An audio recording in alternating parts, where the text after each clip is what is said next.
Hello, everyone, and welcome to the 20th episode of the iDebate server. I'm the moderator for tonight's debate, Resident Evie, and my angel is in the centerfold. The topic will be, should we defund the police? Arguing in the affirmative is the atheist activist and social democrat, religion is bullshit. Arguing in the negative is Kirbside, a student in criminal justice and law enforcement supporter. Each debater will be given a 5-minute opening argument. After each debater has given their opening, they will have 10 minutes to rebut their opponent. After the rebuttals, there will be a 20-minute open dialogue, asking each other questions with as minimal interruptions as possible. After the dialogue, they will both offer a 5-minute closing, and this will conclude the debate, at which point we will allow audience members to connect and ask questions to the debaters.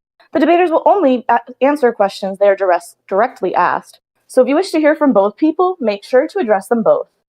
The Q&A will last 30 minutes. After this 30 minutes has expired, the recording will stop, so any further discussion between the debaters or the audience will not be included in the YouTube upload. The rules are quite simple. The debaters will not be allowed to go over time during the opening, or they will be muted. The rebuttal, however, will be given 15 to 20 seconds of overlap, since the debaters will likely be creating it as they go along. The opening dialogue will be as free as possible, and while debaters are restricted from directly insulting each other at any point in the exchange, profanity will not be censored as long as it's not used gratuitously. If the conversation becomes incoherent, I, the moderator, will intervene to bring the point back at hand. The closing will also last for no longer than 5 minutes, or the debater will be muted. During each phase of the debate, I will let the debaters know when they have 1 minute left, 30 seconds left, 10 seconds left, and if they're still talking after their time expires, they will be muted and we will be moving on to the next phase. The audience is allowed to utilize the debate text chat to fact-check the debaters and deliberate the topic among themselves. However, you will not be allowed to connect to the queue until the Q&A, at which point a queue will be initiated for you to join if you wish to ask the debaters a question. If both debaters both agree and understand the rules, we'll go ahead and begin. Rib, since you're arguing in the affirmative of the motion this evening, you'll be giving your opening argument first. You can start whenever you're ready. Okay, so thank you everybody for coming tonight. Defund the police. We should really kind of start by kind of defining what that is. So yes, it is the kind of word for word meaning. We are advocating for defunding the police, but that's just one portion of it. We're really talking about reforming the police as well as redistributing their funds back into the communities that they serve. A healthy percent of states' budgets go to the police. $115 billion in 2017, according to Urban Institute. I can link that if you are interested. Can be anywhere from, so defund could be anywhere from them spending 110 versus 115 to 30 versus 115. The way that line can be, we can talk about, but that's for a different day. That's not the topic tonight. Regardless of where the line of defund should be, we're not talking about abolishing the police. That is arguably the right-leaning, most devious and most batshit ludicrous fucking insane smear yet. Trump released an ad on this lines where he attacked Biden, showing an old woman home alone, and she calls the police, and there's no answer at the police because they have been abolished. It's absolute lunacy. Biden crafted the crime bill. Now, I know that I've gone off on a little bit of a tangent there, but I felt it was relevant. The types of reform that we are talking about end broken windows policing, instituting some form of a community oversight, limit the use of force, independently investigate and prosecute any claims of misconduct based on the police, a community representation, body cams on all police and cannot be turned off under the penalty of law, redo training towards de-escalation, end for-profit policing, demilitarize the police, fair police union contracts, and last but by absolutely no means least, end the fucking drug war.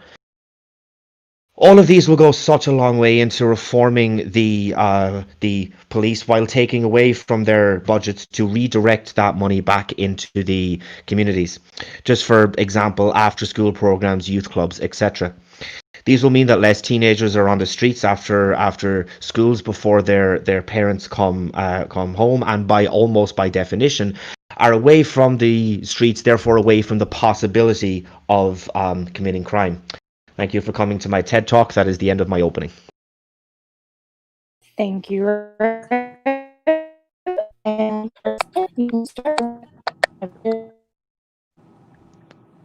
Okay, I assume she said I can start whenever I'm ready. She had a little robot mode. Yeah. Sorry. So I'll go ahead and begin. So since the Stone Ages, basic moral rights were enforced by special appointed officials to bring justice for robberies, murders, and other things that were considered morally wrong. They had to do this because people who did these things had no moral regard for the community. Basically, the silent treatment wasn't working.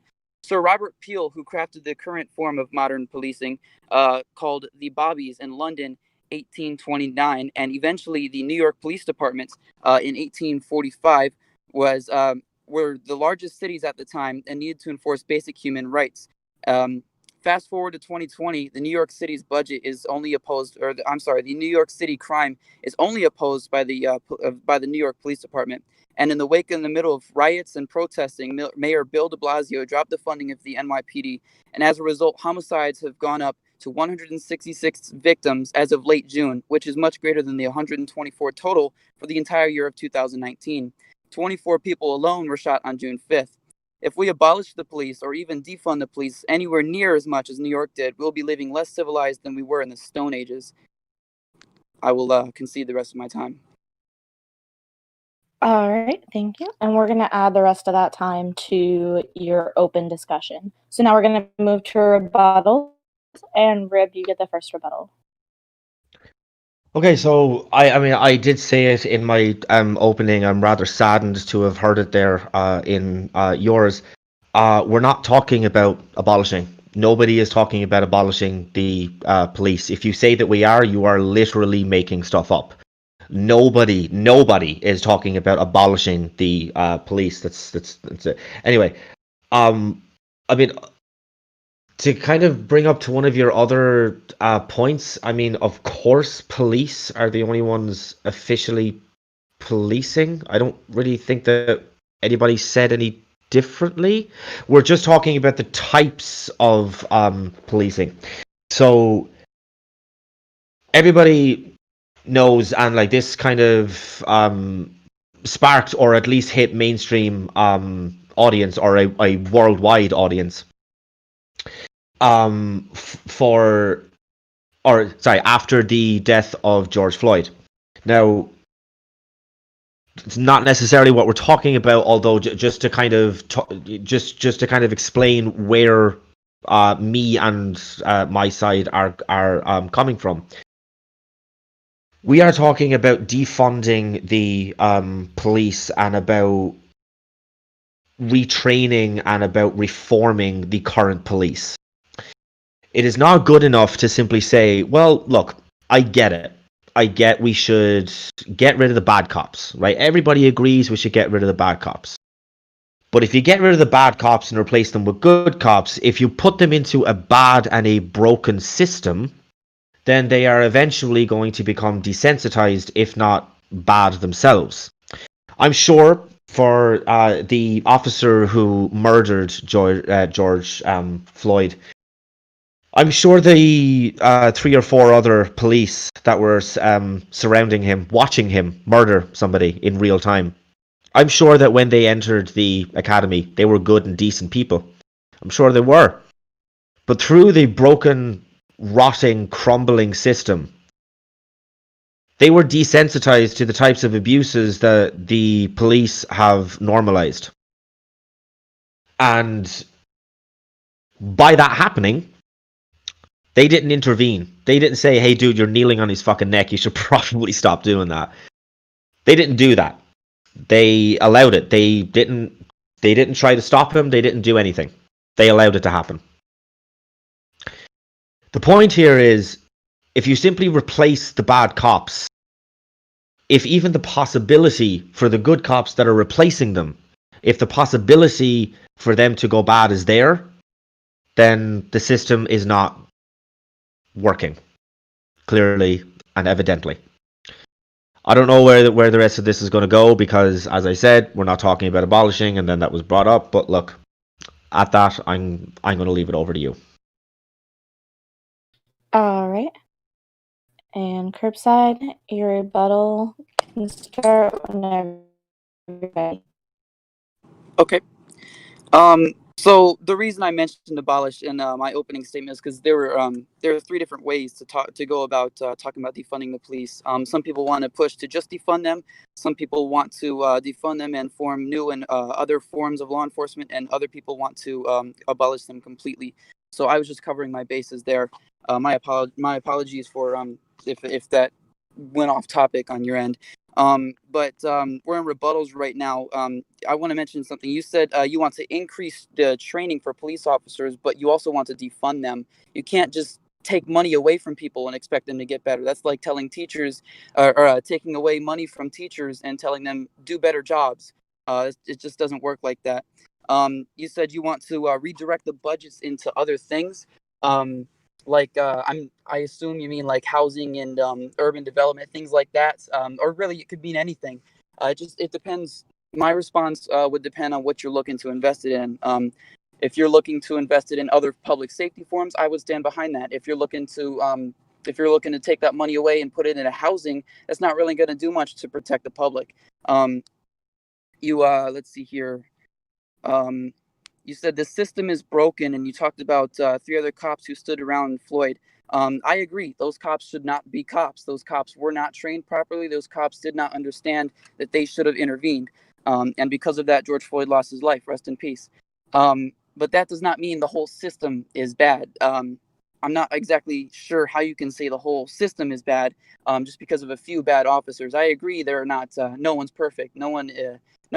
That's humanly impossible. I would stand next to you to get rid of the racist cops. I would stand next to you to get rid of the cops that don't know what they're doing, or the cops that don't know how to do their job, or get rid of the trainers that don't know how to train people.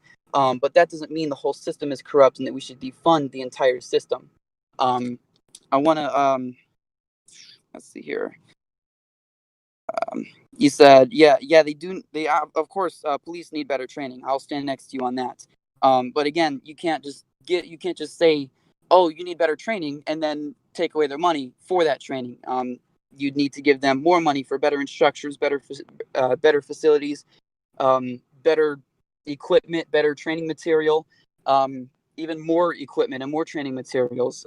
You can't just, it's like saying, like I'll use the same example again. If you have a teacher and they're not doing a good job, you take money away from that teacher's paycheck and say, do better. That's not going to work. Because that money, well, she's not going to be able to use that money to benefit her and her. It's just going to be a discouragement, pretty much. So I'm not sure if I can yield my time. I would love to. I don't really have much else to respond to. Yeah, absolutely you can. Alrighty. And with that, we're going to move into the open discussion. You guys have a good bit of time left, so you've got about 37 minutes for it, and y'all can start now. All right. Okay. So you had kind of said a few things there. You had said that if you redirect the money back into housing, that it doesn't really protect it. Well, it kind of protects them from homelessness. So that's kind of one of the things that it protects them from. Flu would be another one, because if you're outside and it's raining. We're not talking about taking it away from the individual police officers. Like, you do kind of realize that. So we're talking about defunding the police as an organization. That doesn't necessarily mean that we're talking about the individual officers' wages. You do know that, right? That's not necessarily true. I mean, if you have a small department that's not making a lot of money, the officer's pay is going to be a lot less than it would be for a city size, the size of New York. Well, that police officers get paid by the taxpayer, and that it's the police department that's the one that gets the state dollars, right? Right, and if you take those state dollars away, then they're not going to. It only affects the officers. No, it only affects the department. You're not listening to me. The officers get paid by you. You, through your tax dollars, pays the police officers' salaries. Mm-hmm. It also if we pays take for away, the guns, take away the money that the state pays for their cars. What? Sorry to cut you off. I said it pays for the equipment, it pays for their guns, it pays for their ammo, it pays for their training. Sorry to cut you off, but that's it doesn't just pay their salary. No, but okay. The money that the states gives goes directly to the department itself. So that would go to things like probably guns, ammo, cars. But you don't need to upgrade your car every year. You don't need to get a brand new police car every single year. There are cars that are like, you could have a 5-8-year-old car that is is more than capable of getting you from A to B with no complications or no issues. So you don't need to get a new car every year, but that's a smaller point. We're not talking about cutting the individual police officers' wages. That's I just want to get that out there. Then what are you gonna get rid of? Because the department needs money for all these things, such as guns. And like you said the cars. They don't. Of course, they don't need to buy new cars every single year, but they need to keep them running, right? They need to keep. If something breaks, they need to be able to replace that as soon as possible, so that officer can get back out on the streets. That's true. But if we take some of the money that is going towards the individual police departments and redirect it back to training on how to de-escalate, they're probably not going to need, like, that has a direct correlation on the amount of guns and the amount of ammo that the officer will be using at any given time. So, kind of, I'm not necessarily going to say, like, cancels each other out monetary-wise, but I'm just saying, like... Okay, well, let me respond to those two things. I'm not good at multitasking. Could you repeat what you said, and I'll make a rebuttal. Just the 2 points you made. I'll make a rebuttal on both of them. So if we redirect the funds towards training for how to de-escalate, then it's going to have a correlation to do with the amount of guns and the amount of ammo that a police officer will use in any given year. It's not going to directly cancel each other out monetary wise, but okay, it's going to have a positive impact basically. Okay, thank you for repeating. I'm sorry, I don't have the biggest. No problem, dude. Take your time. You're all right.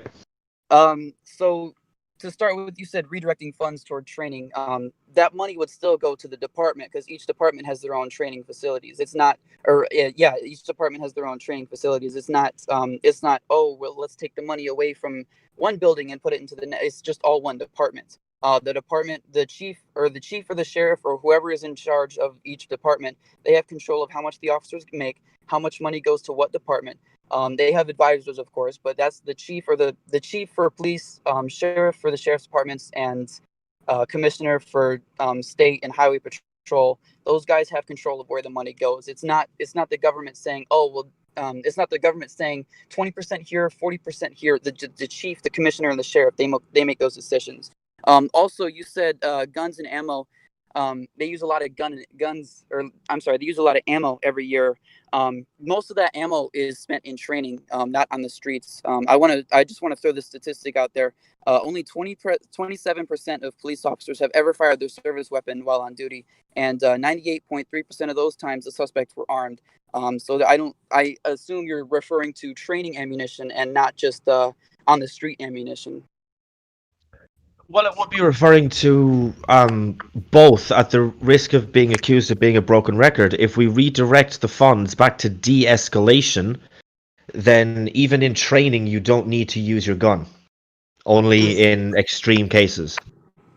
I don't really like this, and I'm like not necessarily saying that like you were kind of going there or that you were saying this, but this whole line of like, it used to be, right? It used to be that police officers, when they were signing up to do the job of being a police officer, knew what the job entailed. They knew that going into it on a day-to-day basis, there was a chance that they were going to be injured, if not lose their life, right? They knew that. They still know that. But it became somewhere, and I'm not 100% sure where, but somewhere along the line, it became acceptable in the eyes of the mainstream public for people to say, well, no, of course he had to shoot him because he feared for his life. Like, well, no, that's literally what you signed up for, dude. I'm sorry. I know it sounds cold. I know that sounds harsh.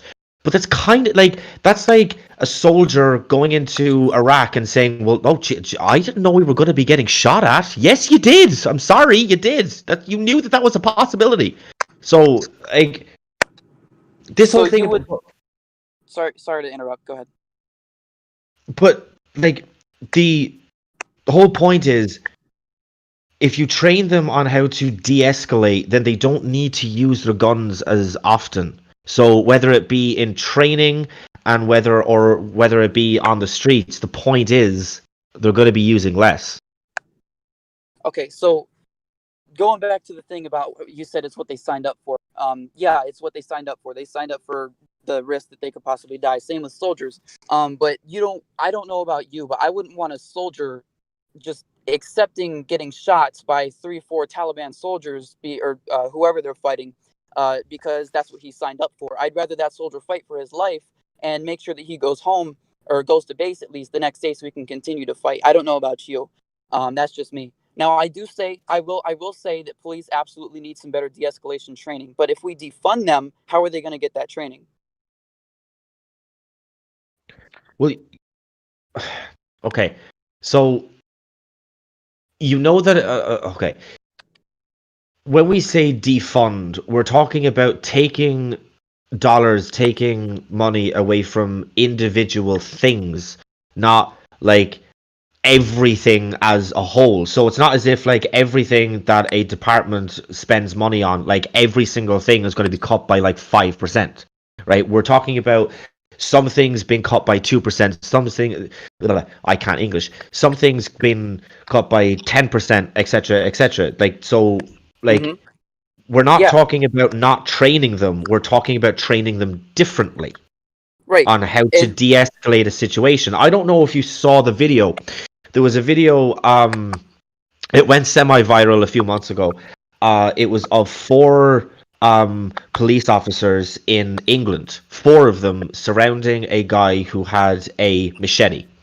Now, in case you haven't been able to tell by the accent, I am Irish, and in Ireland and in England, our police officers don't have guns, they have sticks. So, in a situation like that where a guy has a machete, you kind of need to know how to de-escalate that situation.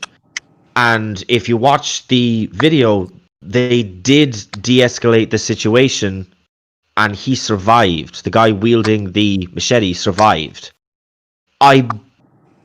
If I was a betting man, I would probably bet my house that if that situation happened in the States, he would have been dead on arrival of the police. So, right. And that's why the point is what I'm saying is get rid of that and train them on how to de-escalate. Right. That's why I agree with you on de-escalation tactics. We need more de-escalation tactics. But as I said, as you coined the term, sounding like a broken record, you can't defund them and then get rid of their and then expect them to perform better. Now, you also said you want to defund, or you want to. You said it. What was the exact term you used? You said that it's not going to be a 5% cut on every single thing. You're right. So the chief, the commissioner, and the sheriffs, or anyone else in charge of a department of law enforcement, they're not going to sit here and say, "Oh well, let's cut out the most important things or the things that the public doesn't agree with." No, they're going to sit here and they're going to cut out things that are the least important. Police salaries is one, training is one, and then vehicles is going to be another one. And then eventually it'll start working its way towards weapons and uniforms. And then you go downhill from there.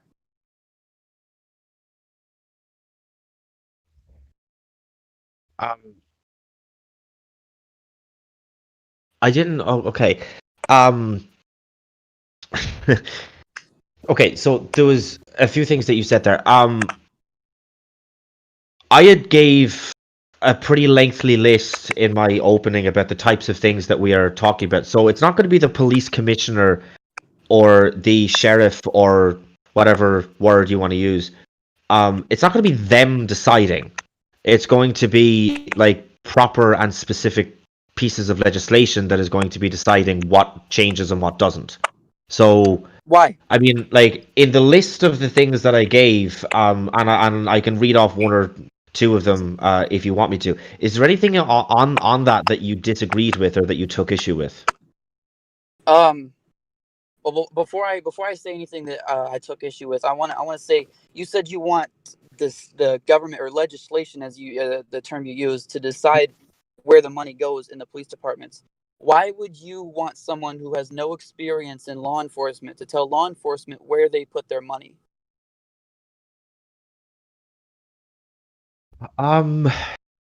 The same way that I wouldn't trust somebody who doesn't know how to de-escalate a situation going in to assist people. Right. And I think everyone agrees, including police chiefs. I've seen many police chiefs and commissioners and sheriffs. I'm just going to use the word chiefs to classify them all from now on. I've seen plenty of police chiefs that agree that they need better de-escalation tactics. But as I said, you can't just defund them. You can't take away money from them.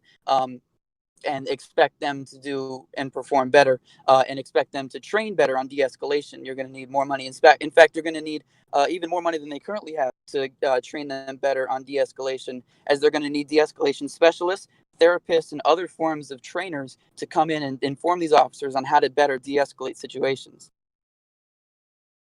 Well, I mean, you can correct me if I'm wrong. I don't think that I am. That's not an egotistical statement. It's just I know a U.S. policeman. They pay for their own initial training for to get their qualification as being a police officer, right? So if you pay for it, then it's not the police department that's not getting paid for the initial training, but you're just paying more or extra or something. But at the end of the day, you're getting a better quality, work environment. Not sure what police officer you're talking to, because in my area, at the multiple police departments I looked at when I was attempting to become a law enforcement officer early, they told me that I would be paid. I don't have to pay. I would be paid to be a law enforcement officer. They would give me a salary, and I would go into the training, and I would be trained on their dollar, and they would pay me while I do that. And then once I complete the training, the training, then I get paid even more. Okay, look, I kind of think this is going to going down into a little bit of a rabbit hole on whether or not police officers pay for their own training or not. You had said that before you kind of point out the things in my list that you had issues with. So is there any, or I like I said, I have a small brain. Can you refresh me on a few? Okay, so yeah, so I'll kind of talk about a few of them that kind of seem to cause a stir, shall we say. Mm-hmm. Body cams on all police and cannot turn them off under penalty of law.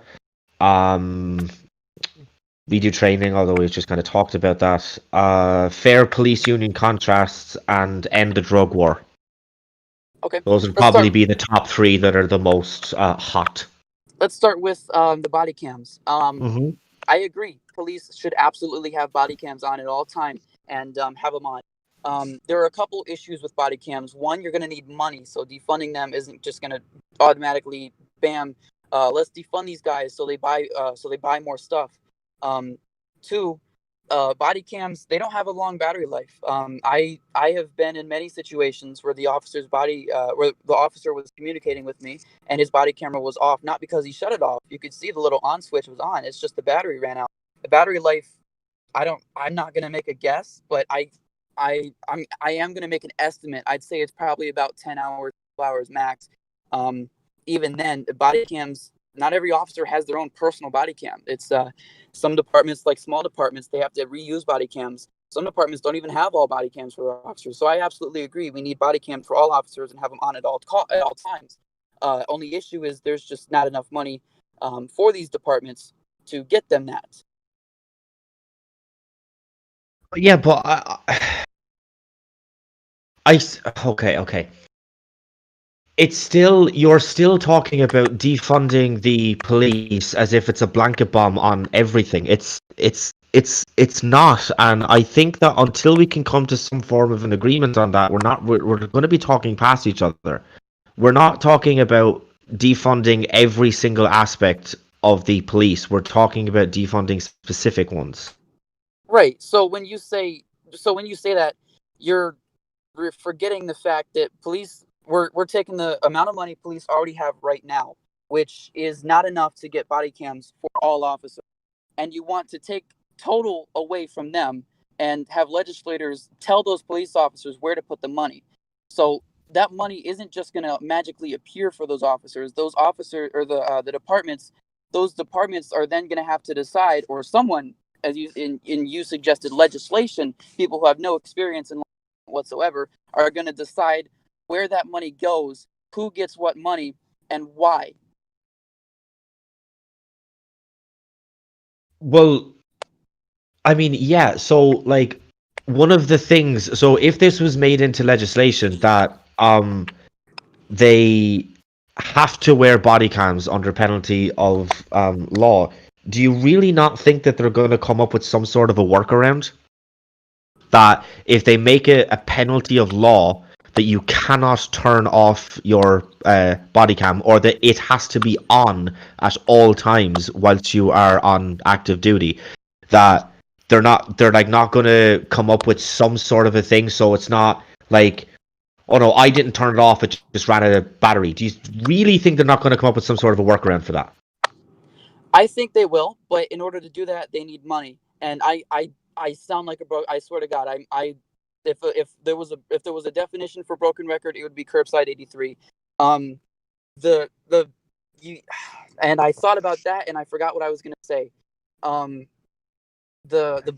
Yes, they would absolutely come up with a workaround for it. They would definitely figure out how to get more money for body cams and longer batteries for those body cams. But in order to do that, if you don't give them any more money, they're just going to have to take something away from something else.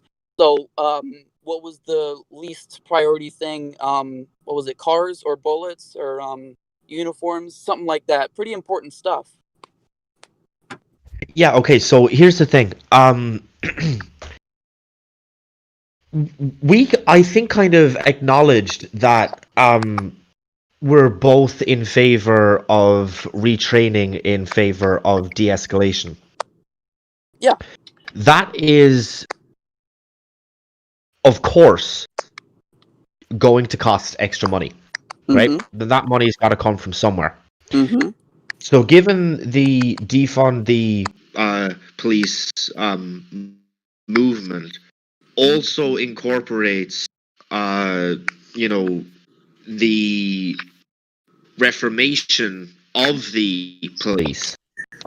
One of those things includes the extra training. And so we're talking about defunding them, but we're also talking about giving them more money to do specific things. So if we're in agreement on that, and you can see how they are going to do that, I'm failing to understand why you can't see why they're able to do that for body cams if this is made into law. So what you just said is that many people want to defund the police and then give them money for better training. So wouldn't that mean that they're not defunding them? It's defunding them in certain aspects. In certain aspects. Areas. Yes. Okay. And who decides where the money goes again in police department?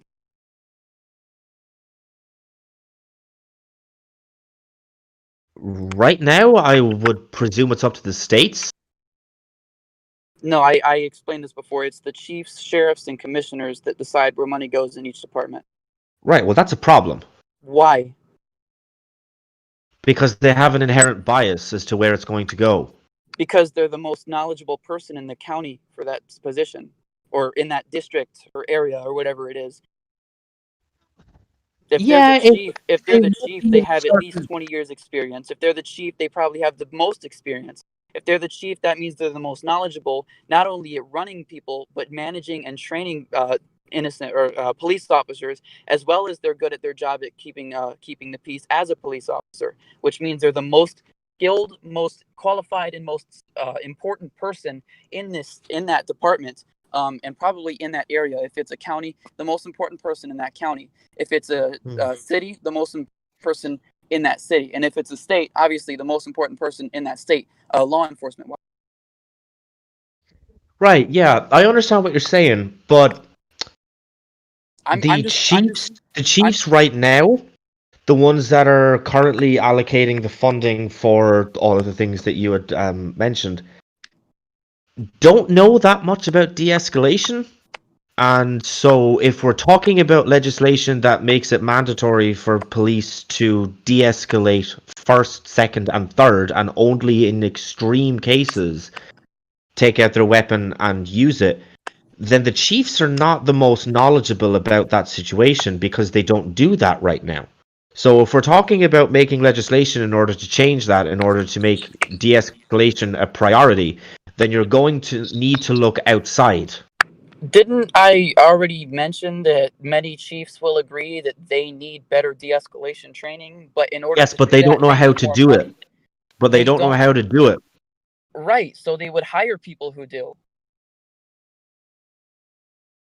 Yeah, but but the point is that they need to be appointed by the state. They are. Well, they're not right now because it's not mandatory for police. It's not mandatory for police to prioritize de-escalation. Actually, I'm wrong. The sheriff is elected. The chief, I believe, is appointed. And the commissioner, I also believe, is appointed. I could be wrong on those last two, but I definitely know the sheriff is elected. That's it. Yeah, that's a side point. In the United States, of course, it could be different over there for you guys. But what were you saying again? The chiefs, the appointed officials in the in police departments and commissioners, they aren't the most experienced. Is that what you're saying? Specifically about de-escalation, yes. Right. So wouldn't you suggest let them, people who already admit that they need better de-escalation training, wouldn't you say let them get more money to train better? Get more money to train better, yes, but I don't think that they should be the ones that are designing the programs or that are sourcing the teachers. It needs to be independent. That wouldn't be just up to them. They're not the chief of training, or what's the term? There's a special term for top training officer. It'll come to me one day. Again, I have a small. Yeah, it's fine.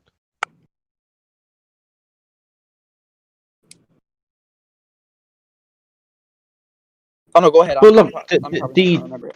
look, the point here is that like it needs to be independent. It can't come from within the system because as I said in my rebuttal, the system is broken. The system is crumbling. It's got rust everywhere. So can you explain how it's crumbling and how it's got quote rust everywhere? Colin, George Floyd was allowed to be murdered on the street. That's how it's crumbling. The killer was arrested. Yes, but it wasn't stopped at the time. Yeah, and I will stand next to, as I said before, I will stand next to anyone who hates those police officers and wants to get them arrested, which they have. Yeah, but you asked me for an example, and the point is that a system that allows that to happen and that dissuades the junior officers from overriding a senior officer in that case, they are like, that is the result of a broken system. There are policies out there in the police department where officers have to stand up to senior officers who are breaking codes. The only issue is those officers didn't enforce it. And do you know what happens to the junior officers? One was 4 days out of training. The other one was, I want to say, a couple months. And then the other one, I think he was a couple years, but he was also helping the officer who actually murdered Floyd. So the other two officers were pretty inexperienced when it comes to this. They probably the one that was 4 days out of training probably didn't even know that there was this code out there, and if he did, he probably felt very scared by the person who was kneeling on the neck of someone who disagreed with him. I mean, like, that's almost. And again, Like, I'm not trying to justify what that's they did. almost a Everything point they did is bullshit. against the standard of training that they're getting. If you're talking about somebody who left training 4 days ago, that information is kind of like the freshest in their head that it's going to be.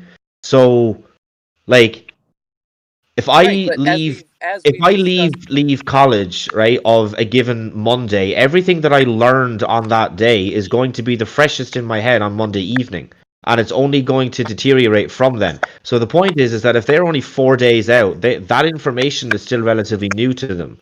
So if they didn't even know about this, and we're not even talking about like intervening in like a proper, formal, and official way. Fuck it, if they shoved him, like just pushed him off. If they pushed him off George Floyd, he would have at least got like a few gasps of air. Even if absolute worst case scenario, the junior officer was like, penalized, or like they were, taken away, and he went back to kneeling on his neck. Basically the point is that the chances of George's survival would have only went up. That's the point here. mm-hmm. And as I've already agreed with you, yes, what they did was wrong. They are now in jail for it, and I absolutely agree that they should be in jail. How does Yeah, this but relate getting back to the funding? original point, the system that allowed for that to happen in the first place cannot be in charge of reforming it. What? How It did the needs to come system? from outside. It needs to How be objective and independent. how did the system force an officer to kneel on the neck of a person? Because the system didn't say anything about not doing that. It doesn't It does. de-escalate. It always goes towards offensive first. I just want to remind you guys, we're talking about defunding the police. Yeah, so taking away the resources from from certain aspects of the police departments in order to benefit the wider community, in order to benefit them as a whole, like, I mean, to me, just makes perfect sense. It's a broken, corrupt, rotten system, and if it needs outside influence to fix it, then that's just what it needs. Mm-hmm. Good God, I'm so sorry. I thought of a good response and now I just lost it. Is there any chance you could repeat that? I'm so sorry. I got so much rushed in my Broken, head right now. corrupted, rotten system that allowed for it in the first place, and it needs to be changed outside. Okay, you reminded me. Thank you. So you want to take away from certain aspects, correct? Is that that's the term you use? Yes. Okay. Yes. All right. What in the police department is that certain aspect that is not important to keeping the public safe that police have? The amount of I mean, like, resources as a whole, that could include like the amount of cars that they get every year, the amount of ammo, etc., the regular policing in predominantly black neighborhoods.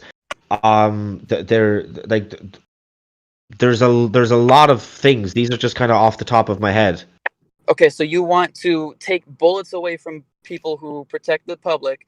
You want to take cars away from people who have things, mechanical failures that aren't their fault. No. And then you want No. to take police out No. of the communities of people No. who 81% support the police officers, by the way. No. That was such a straw man. It was unbelievable. That's not at all what I said. Then what did you say? I'll tell you what I didn't say. I didn't say take away resources. I didn't say take away cars. I didn't say take away everything else that you listed. But I asked you what. I didn't say, had I have said take away cars from the police, what I would have said is they have to walk everywhere. or run or whatever. No, of course not. I'm saying that they don't need to have their cars upgraded every single year, even if you brought it back by like 2 to 3 years. Fuck it, 5 years. A 5-year-old car. What's wrong with a 5-year-old car? Basically nothing. Okay, so Even if you're talking about the cost of repairs to a 5-year-old car, it's still less than a brand new one. So you're still taking away the money, which is the point of what I'm talking about. Okay, on cars, every single year, each car brand, each car dealer has a faster car that comes out, and every single year the officers upgrade, or every couple years, or so often cops upgrade, depending on the department and their budget, by the way. They upgrade those cars, and they upgrade to faster, more sufficient cars that can keep up with the fastest cars on the street. They do this so that way, if there is a pursuit or something, they can keep up with those cars. I don't know about you, but I wouldn't want someone outrunning the police who will stop at nothing and kill people to not get punished for something they did.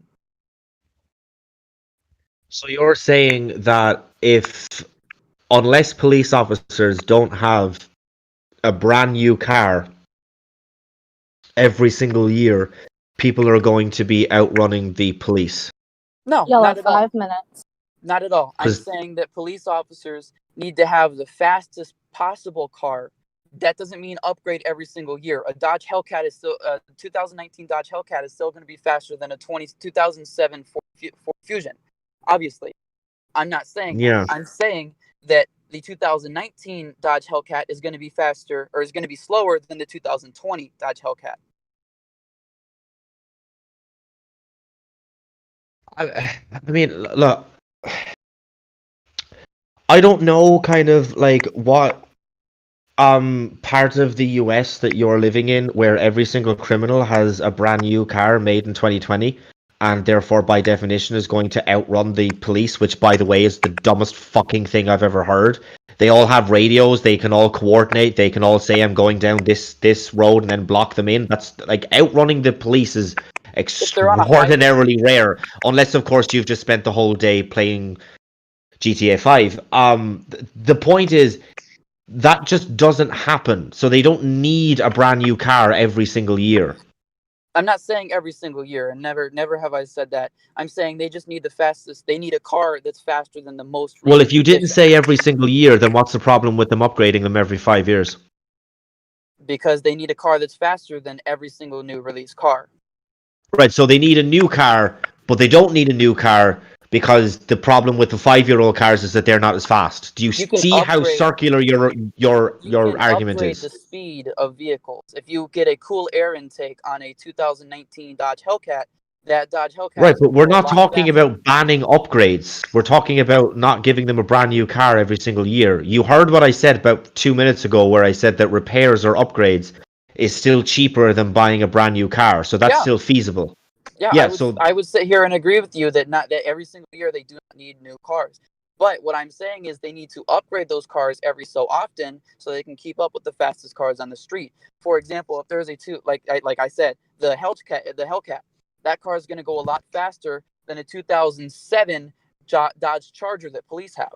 So that car needs to be upgraded every 5 years. At 2014 Dodge Hellcat is going to be much faster than a 2005 Crown Vic.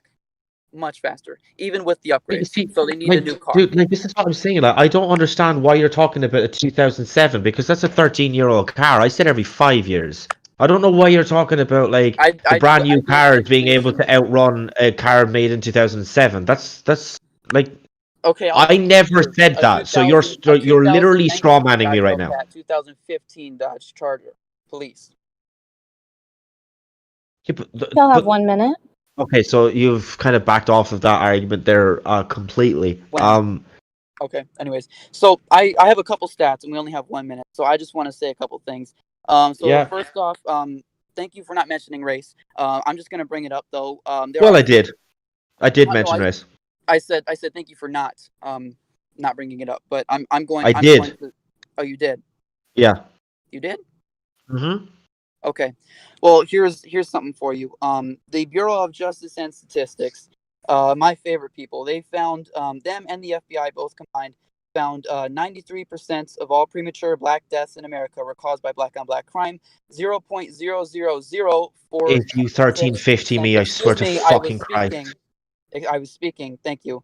0.00046% of all police interactions result in a black death. You're more likely to die in a plane crash and be struck by lightning combined. Basically, how do I say this? 46 hundredths of a 100,000ths of a percent. I think that's how you say it. Also, 4.1% of police interactions result in a black being arrested. If you still don't believe me, out of the 53,468,324 total police interactions in 2015, they found that quote, police were equally as likely to initiate contact with blacks and white. And if that still doesn't convince you, about 81% of black Americans want the same amount of police or more police in their neighborhood. So the basic conclusion would be, if you are black in America, the odds of you supporting police is 81%. The odds that the officer will be black is 15%. The odds that you'll be arrested is 44.1%, and the odds of you dying will be 0.0046%. You can go to the closings, Rena. Alrighty. We're going to head to the 5-minute closings. And Rib, you go first. Okay. So for the vast majority of this, I actually thought it was a very good debate, and I thought that it was productive in a lot of areas, right up until literally the last minute. You brought up one of the most complex and one of the most intricate and one of the most fleshed out and layers upon layers of stats and etc. that I would need at least 15 minutes to kind of properly go through and properly respond to. So that was genuinely one of the most dishonest things that I've ever seen happening. All we saw tonight, as far as I can see, is circular arguments, straw man arguments, not actually responding or rebutting a single thing that I was saying. I thought it was a good debate. I'm just annoyed now, so you can go over to you. Alrighty, and Kirbside, ready when you are. Thank you. So I thought it was a pretty good argument. Too. I'm glad I got to do this. I was so nervous at the beginning. I'm really sorry that I had to throw all this in at the last second. I lost track of time. We got too off topic talking about cars and things like that weren't really relating to the facts. But for the first half of the entire debate, every single time I made a rebuttal or an argument or something like that, Rib would stutter or say something. Or have a few seconds before he says anything. We were mostly talking about the forms of police and what was the exact things. Find it. We were mostly talking about the department budgets and things like that. Why we should defund them and where the money would go. For the most of that time, he pretty much had no response to that whatsoever after the first few seconds, and even then, I would still come back with another one. He also. And up until, of course, the point where we started talking about cars, which really had no really relation to the topic. So yeah, I'm sorry that I threw those in at the last minute. I was really hoping we'd have some more time.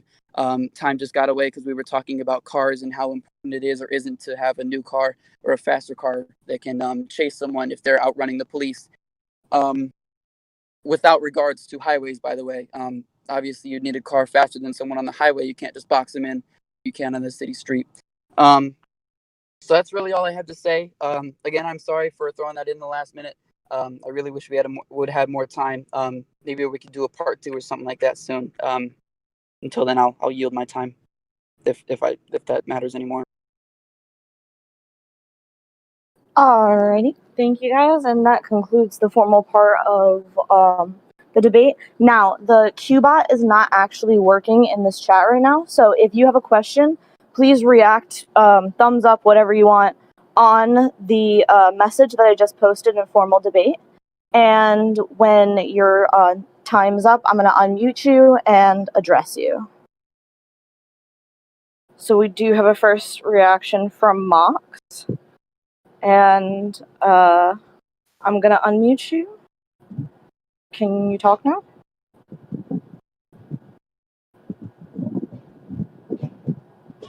It doesn't seem like he can talk.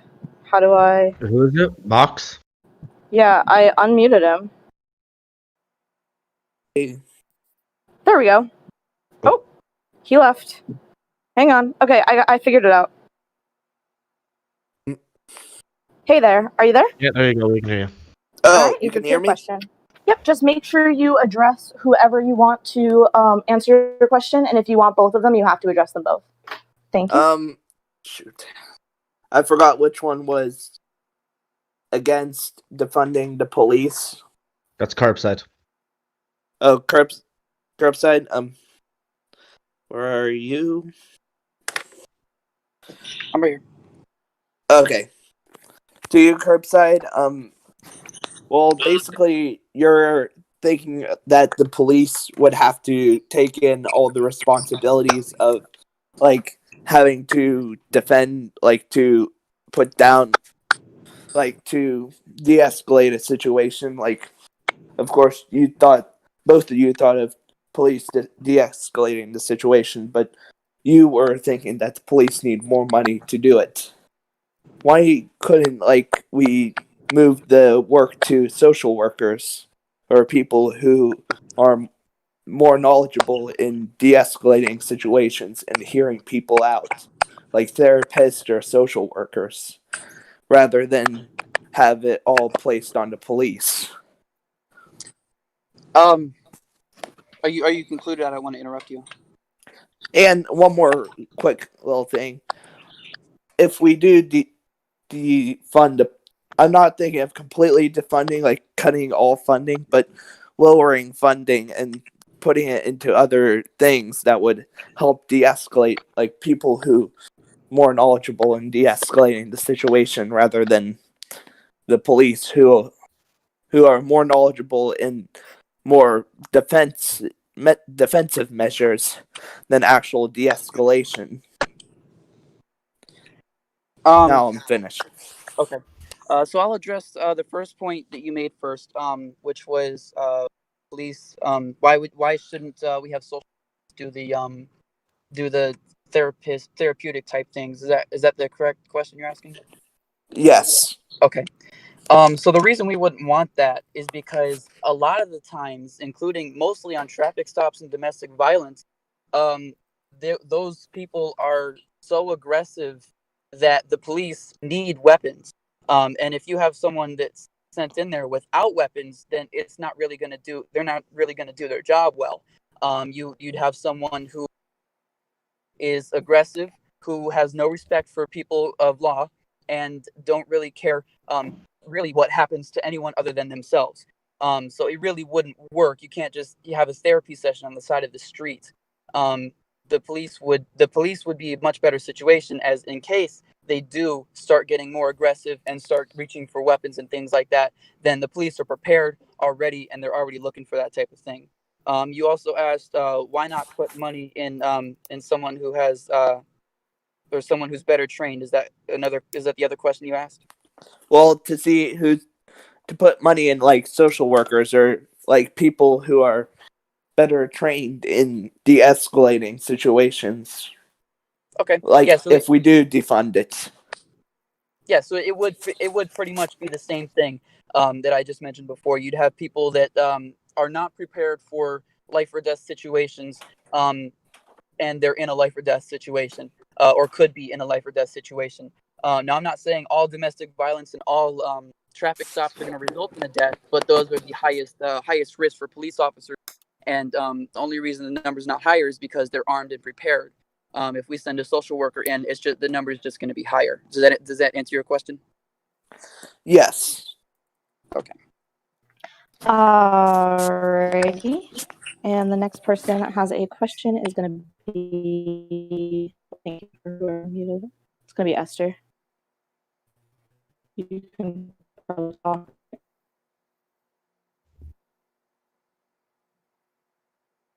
You server muted me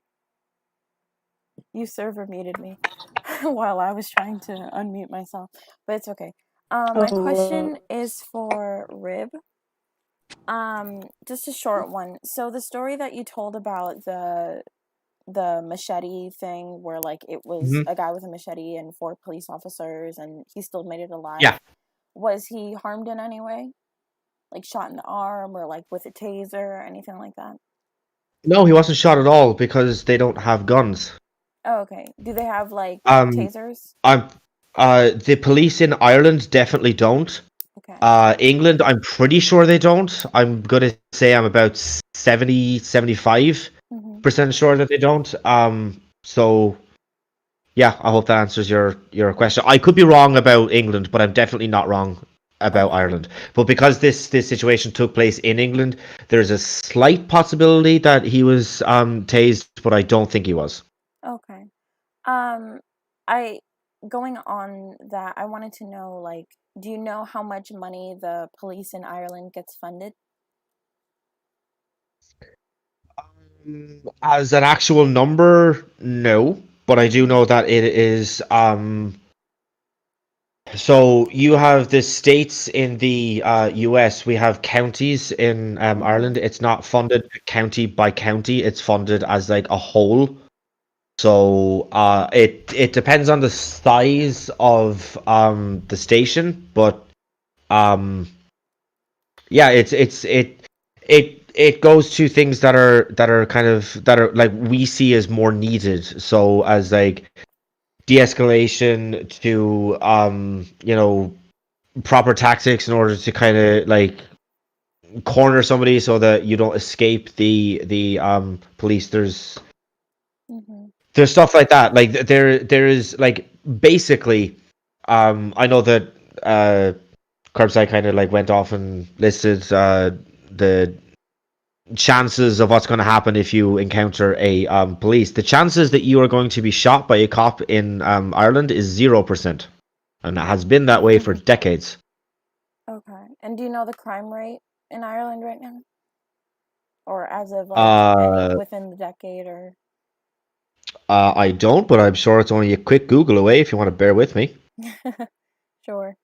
I mean, you don't. It doesn't really matter, but I did kind of have another question.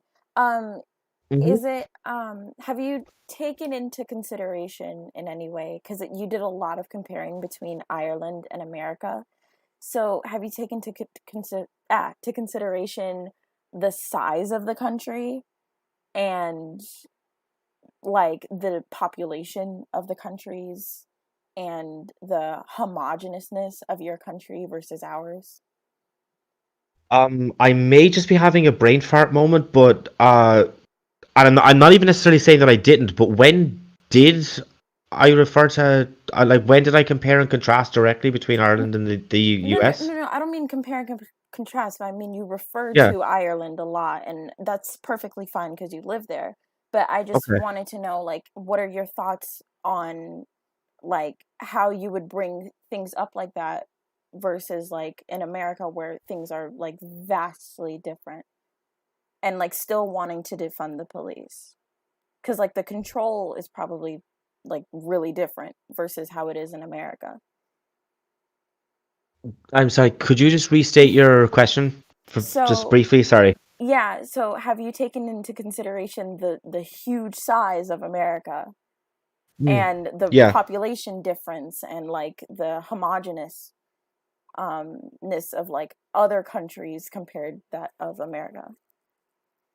Like To be told, into how like funding the police should go.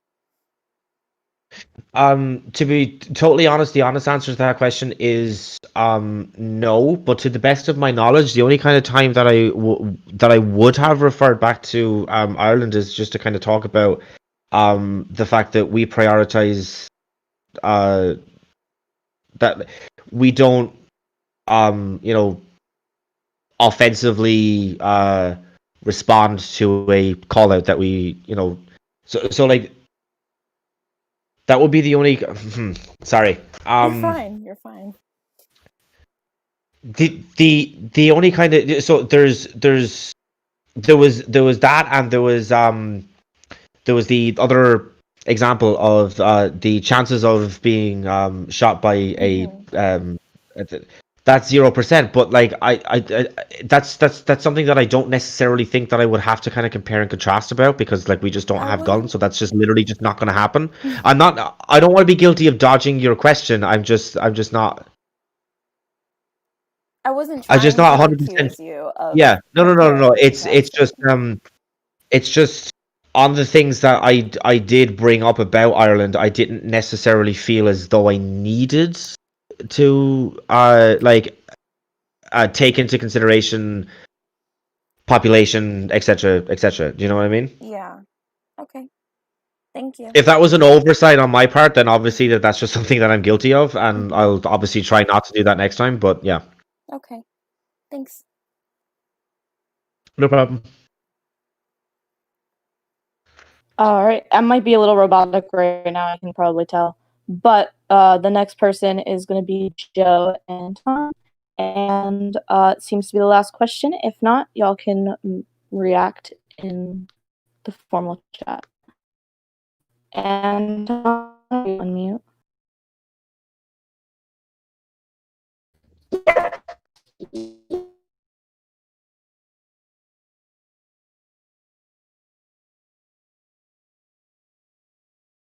Hello.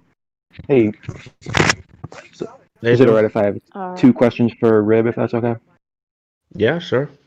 All right. So my first one would be, what would your like? I know you complained that you don't have enough time. You didn't have enough time to make a response to Curbside's statistics on,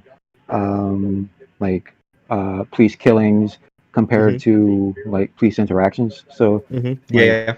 do you have like a response like now? Like if like. I mean, it's like whether you're talking about the percentage of, like whether you're going to be arrested, etc., etc. The point is that it is disproportionately affecting Black people. So the studies that most right-leaning people cite when they are bringing up that type of thing is they bring it up as like an average or as a whole or as like a state by state thing, just for example. The point is that the studies that they tend to cite never take into consideration race, and that's the kind of point that we're talking about. So the point, yeah, I guess the kind of point is that it is not only is it flawed, and if I had the time, I would go into why it is flawed. But the kind of major point and is that it doesn't take into consideration race, and we know that Black people are disproportionately antagonized by the police. How can we say it doesn't take into account race if it's looking at stats based on police interactions among the different races? Because it doesn't take into, because it uses 1350 to like it's to their own disadvantage. They don't compare and contrast by population. So they'll say, oh, that like the level of deaths from African Americans if they encounter a police is this number, and if it is white people, it is this number.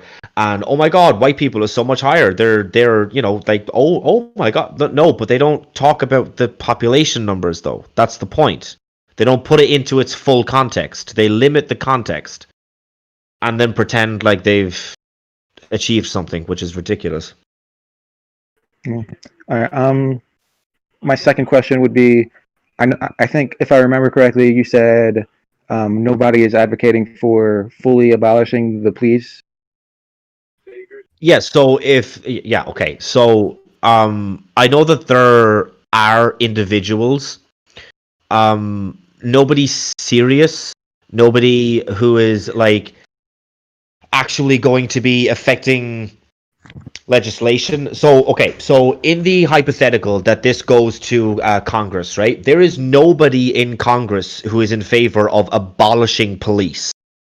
So the chances that if it made it to Congress that they were going to say, hey, there's no more police now, so you're on your own, I guess, that's never going to happen. So it's a scare tactic. It's literally that. There's nothing else to it other than that. It is a scare tactic by saying that there's going to be no more police and you're on your own, and if a criminal breaks into your house, you're fucked. I mean, 15, like a Gallup survey among 36,000 people over the age of 18 found that 15% of them would be like supportive of it. I don't care. Because they're not Minnesota, the people that are going to be actually enacting the legislation that is responsible for changing the police force. What about Minneapolis City Council? They voted to, most of them voted to dismantle the city's police department. The Minneapolis City Council. Yeah, but we're talking about a widespread country level. So it's not just state by state. We're talking about proper legislation that is done on behalf of Congress and the Senate and then the president. That's the level that we're talking about. And unless you were to give me, you can abolish police on a state level. Unless you were to give me a stat that said that 13% of Congress members were in favor of abolishing police, then you would have a point. But there isn't any, so you don't. It's a scare tactic, dude. That's just all it is. I'm sorry. I don't mean to kind of You think Minnesota City Council officials are using a scare tactic?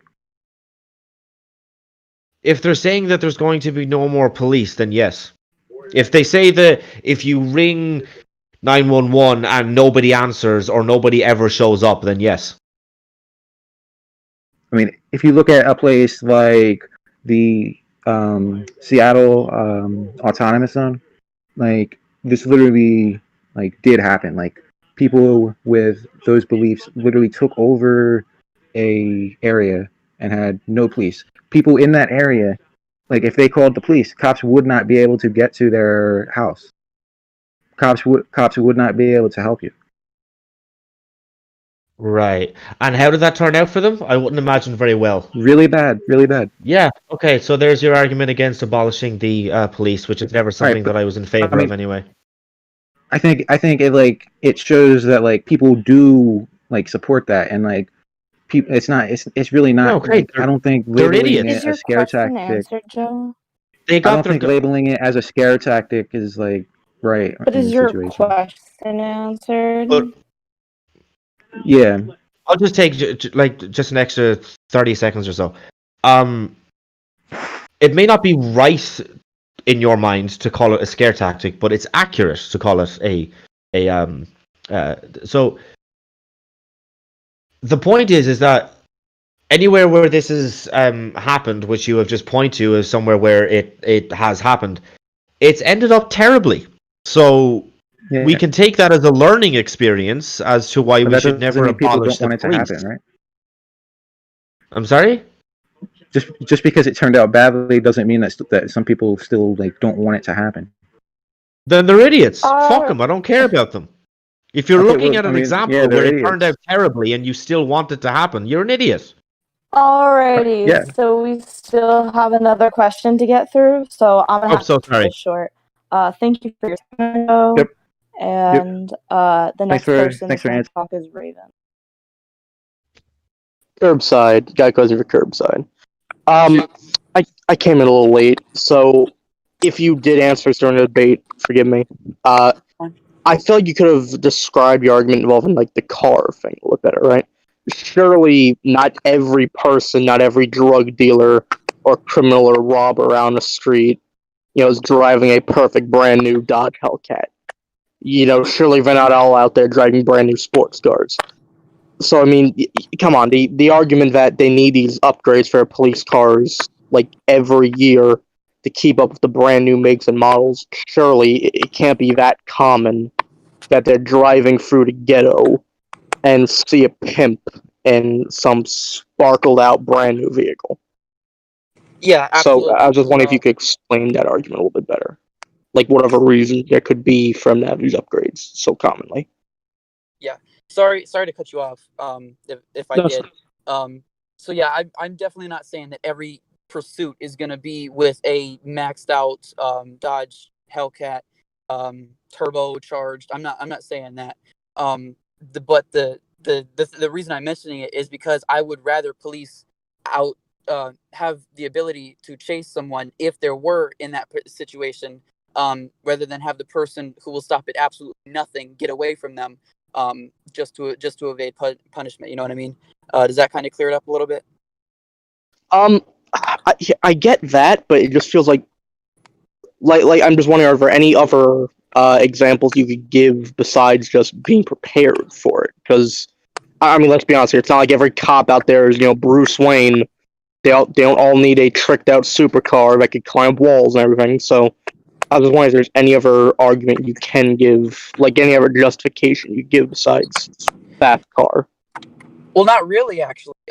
If there were statistically low fire rates in an area, you wouldn't say let's get rid of the fire department. They're not necessary since there aren't any fires. You would still need a fire department. So that kind of applies here, saying, of course, not every pursuit is going to be with a maxed out Charger, but it could happen, and you want to be prepared for that situation. I get what you're saying. Obviously, not every car or not every cop should be absolutely prepared for that situation, or not every department should have every single car prepared for that situation. That's why you see 2001 Crown Vics driving around in low budget cities. But again, you still need to be prepared just in case that happens. Because if let's say a Hellcat in 2014 in Houston, a Dodge Hellcat evaded police because they had their budget cut and they didn't have enough money to purchase the newer Chargers, or the newer, what was it, the Fusion, not the Fusions, the newer vehicles.